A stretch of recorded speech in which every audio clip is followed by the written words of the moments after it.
ये बात 2022 की है। दिल्ली में एक इलाका है गोविंदपुरी।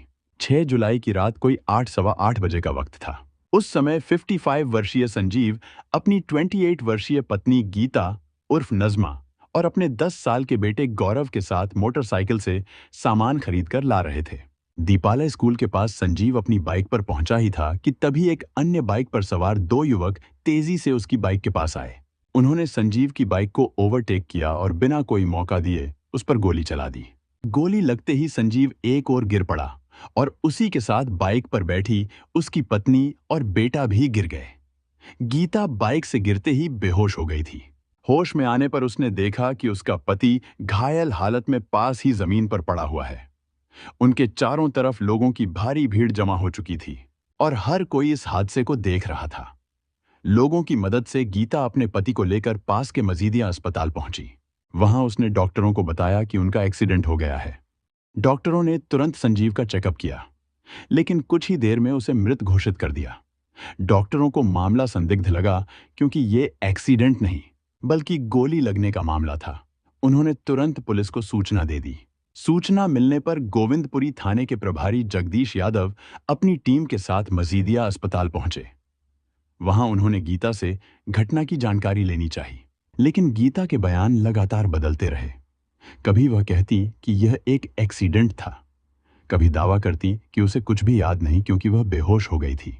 फिर अचानक उसने यह भी कहा कि कालकाजी बस डिपो के कुछ लोगों से संजीव की दुश्मनी थी और वही लोग उसे गोली मारकर फरार हो गए। उसके विरोधाभासी बयान पुलिस को संदेह में डालने लगे। इस दौरान गीता के चेहरे पर पति को खोने का वैसा गम नजर नहीं आया जैसा आम तौर पर ऐसे हालात में देखने को मिलता है। उसकी हरकतें और बेतुके बयान पुलिस की शंका को और बढ़ा रहे थे। जब उससे सख्ती से पूछताछ की गई तो वह ज्यादा देर तक पुलिस के सवालों का सामना नहीं कर पाई। आखिरकार गीता का झूठ बेनकाब हो गया और उसने सच उगलना शुरू कर दिया। गीता से सख्ती से पूछताछ और उसके मोबाइल फोन की जांच के बाद एक चौंकाने वाली सच्चाई सामने आई। उत्तर प्रदेश के बुलंदशहर जिले के सिकंदराबाद क्षेत्र के अंतर्गत आने वाले गांव बिलसुरी निवासी संजीव कुमार के माता-पिता अपने 3 बेटों और एक बेटी के साथ दिल्ली के गोविंदपुरी इलाके में आकर बस गए थे। उन्होंने अपने बच्चों को दिल्ली के ही सरकारी स्कूलों में पढ़ाया और उनकी परवरिश की।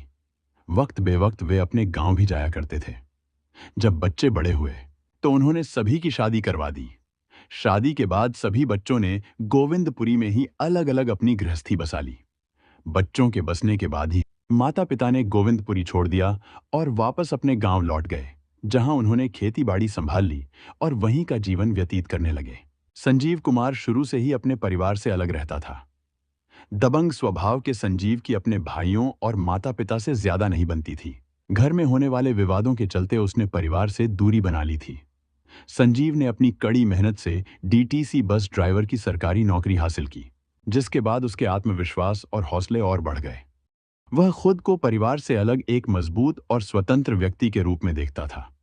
हालांकि उसका यही स्वभाव कई बार दूसरों के लिए मुश्किलें खड़ी कर देता था।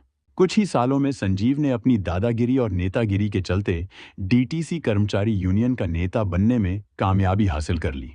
इस पद ने न केवल उसकी ताकत बढ़ाई बल्कि उसे अपनी गतिविधियों को अंजाम देने का एक मजबूत आधार भी मिल गया। सरकारी तनख्वाह के अलावा वह कई गैर कानूनी तरीकों से पैसे कमाने लगा। उसने जमीनों पर अवैध कब्जे करना शुरू किया और सरकारी कर्मचारियों के साथ मिलीभगत और रिश्वत के दम पर इन जमीनों को अपने नाम करवा लिया। उसकी बढ़ती दबंगई और गैर कानूनी गतिविधियां धीरे धीरे उसे मुसीबतों के और करीब ले जा रही थीं। इस बीच संजीव के घर वालों ने बुलंदशहर में अपने गांव के पास के एक परिवार की लड़की से उसका रिश्ता तय कर दिया। लड़की का नाम गीता था। गीता की जिंदगी भी कम उलझनों से भरी नहीं थी। उसकी मां ने अपने पति को छोड़कर अपने बच्चों के साथ दिल्ली में नया ठिकाना बना लिया था। गीता ने अपनी मां के संघर्षों के बीच पली बढ़ी थी और हालात से समझौता करना सीख लिया था। संजीव के दबंग स्वभाव और परिवार के प्रभाव को देखते हुए गीता के परिवार ने इस रिश्ते को स्वीकार कर लिया, लेकिन किसी को अंदाजा नहीं था कि आगे चलकर यह रिश्ता किस ओर मोड़ेगा। दिल्ली में गीता की मां को एनडीएमसी में सफाई कर्मी की नौकरी मिल गई, जिससे परिवार की गृहस्थी आराम से चलने लगी। गीता की परवरिश संघर्षों के बावजूद ठीक ठाक माहौल में हुई। जब गीता का रिश्ता संजीव से तय हुआ तो दोनों परिवारों में खुशी का माहौल था। शादी के शुरुआती दिन अच्छे रहे, लेकिन यह खुशी ज्यादा समय तक नहीं टिक पाई। संजीव का दबंग और झगड़ालू स्वभाव के साथ ही उसके गैर कानूनी काम गीता के लिए मुसीबत बन गए। धीरे धीरे उनके रिश्ते में दरारें पड़ने लगीं और समय के साथ ये दरारें गहरी होती चली गईं। दरअसल संजीव शुरू से ही इधर उधर मुंह मारने का आदी था। मतलब एक औरत से उसकी हवस शांत नहीं होती थी। शादी के बाद भी उसने पत्नी के अलावा कई औरतों से शारीरिक संबंध बना रखे थे, जिसे लेकर गीता और संजीव में आए दिन झगड़े होने लगे। इस बीच संजीव और गीता के दो बच्चे हुए। बेटा ललित जो अब 27 साल का है और बेटी कोमल जिसकी उम्र इस समय 21 साल है। घर में अक्सर माँ बाप के बीच मारपीट और गाली गलौज होती रहती थी और इसी माहौल में दोनों बच्चे बड़े हो रहे थे। हालांकि गीता ने तमाम उत्पीड़न और हिंसा सहते हुए भी संजीव के भाइयों के परिवार से अपने रिश्ते को जोड़े रखा था। लेकिन एक दिन जब संजीव ने अपनी से आधी उम्र की लड़की नज़मा को अपनी दूसरी पत्नी बनाकर घर ले आया, तो गीता की सहनशीलता की सीमा खत्म हो गई। उसने अपने दोनों बच्चों को लेकर हमेशा के लिए अपनी मां के घर जाने का फैसला किया। गीता की मां ने कड़ी मेहनत और जोड़ तोड़ से अपनी बेटी की नौकरी एनडीएमसी में सफाई कर्मचारी के रूप में लगवा दी, जिससे गीता के जीवन के रास्ते कुछ आसान हो गए। अब वह अकेले ही अपने दोनों बच्चों की परवरिश करने लगी। जब 4 पैसे आने लगे तो उसने दक्षिणपुरी इलाके में एक मकान किराए पर ले लिया और बच्चों के साथ उसमें शिफ्ट हो गई। इधर नज़मा और संजीव की शादी की कहानी भी काफी दिलचस्प थी। नज़मा झारखंड के गोड्डा की रहने वाली थी। नज़मा के भाई काम की तलाश में कभी कभी दिल्ली आया करते थे और वे संजीव के मकान में किराएदार के रूप में ठहरा करते थे। एक दो बार नज़मा भी अपने भाइयों के साथ दिल्ली आई थी। जब संजीव की नज़र नज़मा पर पड़ी तो उसकी इच्छाएं जाग उठीं। उसने नज़मा से नज़दीकियां बढ़ाने की योजना बनाई और पहले उसके भाइयों से दोस्ती करना शुरू किया। धीरे धीरे उसने नज़मा से भी बातचीत करना शुरू कर दिया। एक दिन संजीव ने नज़मा के भाइयों से कहा कि वह उनकी बहन के लिए एक अच्छा रिश्ता देखेगा और उसकी शादी करवा देगा। इस तरह संजीव ने नज़मा के परिवार में अपनी जगह बना ली और उसकी चाल सफल हो गई।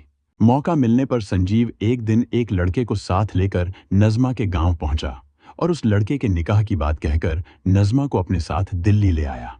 दिल्ली आने के बाद उसने नज़मा को अपने घर में रख लिया। फिर अपनी लच्छेदार बातों और मीठी बातें करके उसे अपनी शादी के लिए राजी कर लिया। अंत में एक मंदिर में उसने नज़मा से शादी कर ली और उसका नाम भी गीता रख दिया। संजीव ने अपने इस नए रिश्ते को पूरी तरह से अपने तरीके से आकार दिया। इस बीच नज़मा उर्फ गीता प्रेग्नेंट हो गई और तय समय पर उसने एक बेटे को जन्म दिया। बेटे को पाकर संजीव खुश था, मगर नज़मा पर उसका अत्याचार कम नहीं हुआ था। वहीं उसे यह शक भी होने लगा था कि नज़मा का किसी और से नैन मटक्का चल रहा है।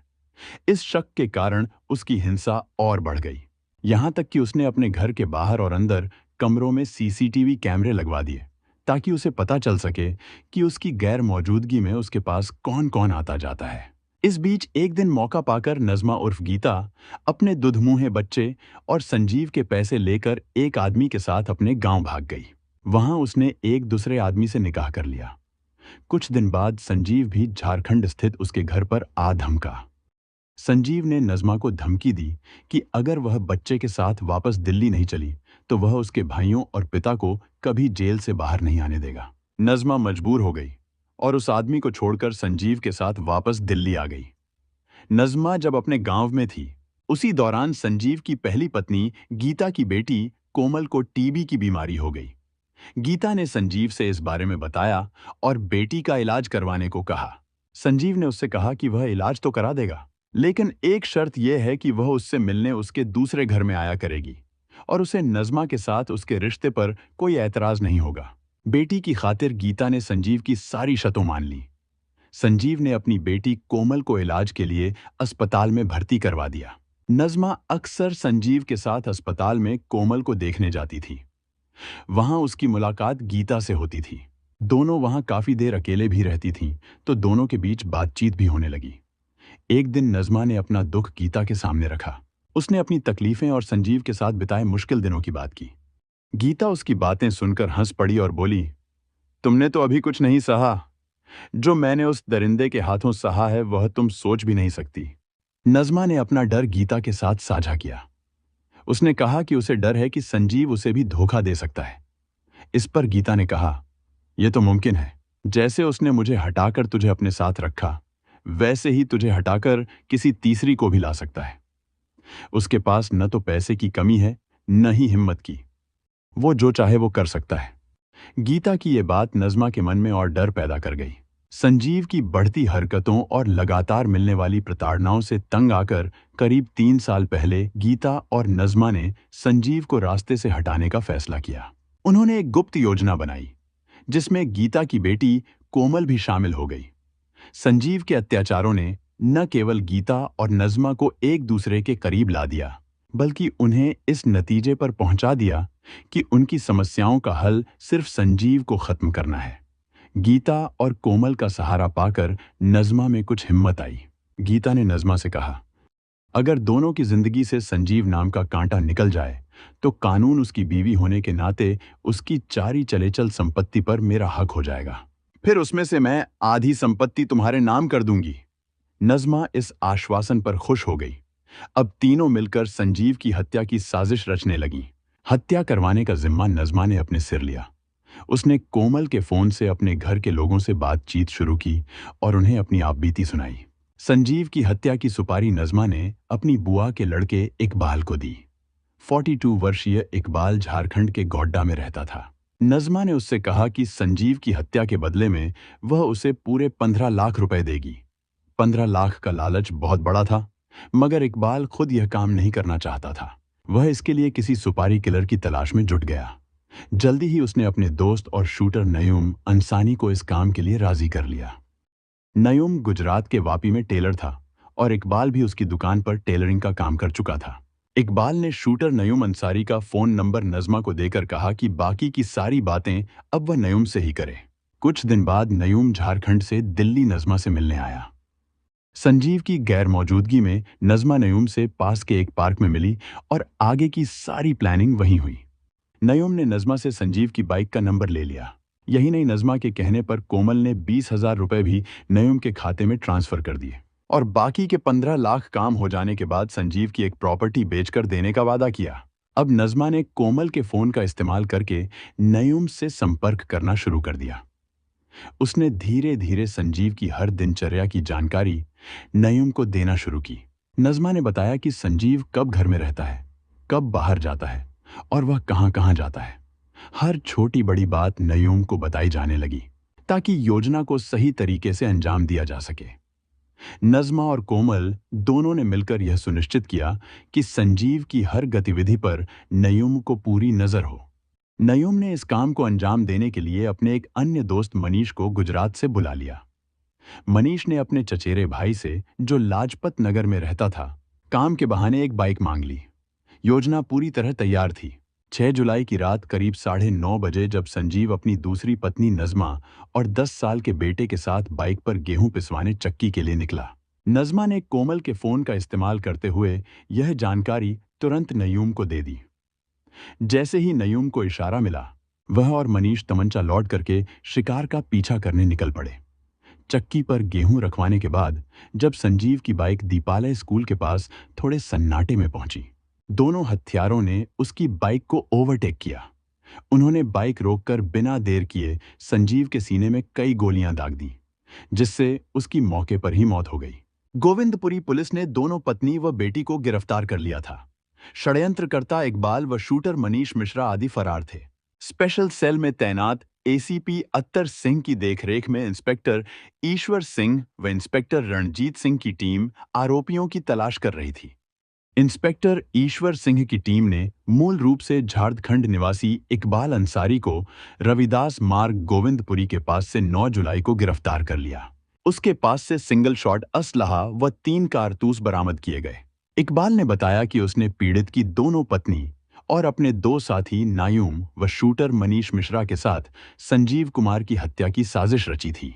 यह कहानी हमें सिखाती है कि लालच, बदले की भावना और गलत रास्तों पर चलने का परिणाम कितना विनाशकारी हो सकता है।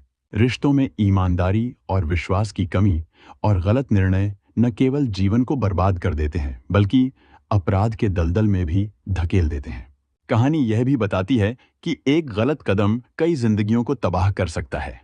गीता, नज़्मा और कोमल जैसे किरदार हमें यह समझने का मौका देते हैं कि अपने स्वार्थ और गुस्से पर काबू रखना कितना जरूरी है। गुस्से या लालच में उठाया गया कदम अंत में पछतावे के अलावा कुछ नहीं देता। इसके अलावा यह कहानी पुलिस की सतर्कता और जांच के महत्व को भी दिखाती है। कानून से कोई बच नहीं सकता और अपराध का पर्दाफाश होना तय है। यह कहानी हमें यह भी सिखाती है कि किसी की हत्या कर देने से जिंदगी आसान नहीं होती, बल्कि और ज्यादा जटिल और कठिन हो जाती है। कई बार व्यक्ति यह सोचता है कि किसी को खत्म कर देने से उसकी परेशानियां खत्म हो जाएंगी, लेकिन ऐसा करने से समस्याएं कम होने के बजाय और बढ़ जाती हैं। हत्या का अपराध सिर्फ कानूनन सजा का कारण नहीं बनता, बल्कि मानसिक पीड़ा, डर और पछतावे का अंतहीन सिलसिला भी शुरू कर देता है। अपराध से जिंदगी आसान नहीं होती, बल्कि वह और भी ज्यादा मुश्किल और तकलीफ देह बन जाती है। इसलिए यह समझना जरूरी है कि हिंसा या अपराध से कभी भी कोई स्थायी समाधान नहीं निकलता। सही फैसले और संयम से ही जिंदगी को बेहतर बनाया जा सकता है। यह सिखाता है कि चाहे कितनी भी मुश्किलें हों, समस्याओं का हल हिंसा या अपराध में नहीं है। बातचीत, समझदारी और सही रास्ता अपनाकर जीवन की मुश्किलों को सुलझाना ही सही तरीका है। हमारा उद्देश्य यह है कि लोग इन घटनाओं से सीखें और गलत रास्तों पर चलने से बचें। यह कहानी एक अहम चेतावनी है जो हमें बताती है कि जीवन में सही फैसले लेना कितना जरूरी है। हमें मिलकर एक बेहतर समाज बनाने की कोशिश करनी चाहिए, जहां प्यार और ईमानदारी की अहमियत हो। ऐसी सच्ची घटनाओं और उनसे मिले संदेशों के साथ मैं फिर लौट कर आऊंगा। तब तक के लिए सुरक्षित रहें, सतर्क रहें और याद रखें कि हर कदम सोच समझकर उठाएं।